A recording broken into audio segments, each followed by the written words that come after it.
আচ্ছা ভাই, আপনার ভাঙড়ি বদলে কি দিচ্ছেন? মদন কুটকুটি নিমকি ভাজা। মদন কুটকুটি নিমকি ভাজা, মানে এসব ভাঙড়ি দিলে আপনি ভাঙড়ি বদলে মদন কুটকুটি দিবেন, তাই তো? হ্যাঁ। এই দেখেন ভাই, এই হচ্ছে মদন কুটকুটি। আর নিমকি ভাজা কোথায়? এই যে দেখেন, দেখান নিমকি ভাজা, দেখান। এই তো নিমকি ভাজা ভাই, এই তো। এই দেখেন ভাই, এই হচ্ছে নিমকি ভাজা। এটা দোকানেও পাওয়া যায়, খেতে খুবই ভালো। আমরা খেয়েছি, আপনারাও খেয়ে দেখবেন। এই সব জিনিসের বদলে আপনারা নিমকি ভাজা পাবেন।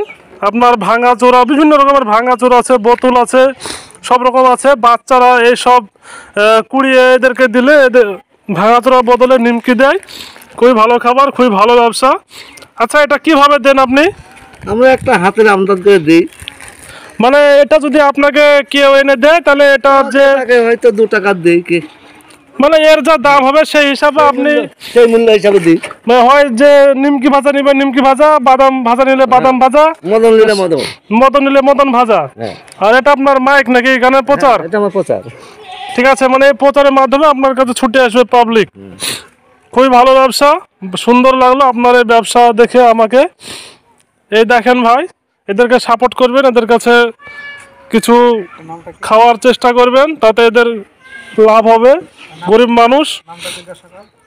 আপনার নাম কি ভাই? আমার নাম সাজরুল শেখ। আপনার বাড়ি কোথায়? বাড়ি খেজুরতলা। খেজুরতলা বাড়ি এই ভাইয়ের। খুবই ভালো মানুষ, আমার সঙ্গে প্রায় দেখা হয়।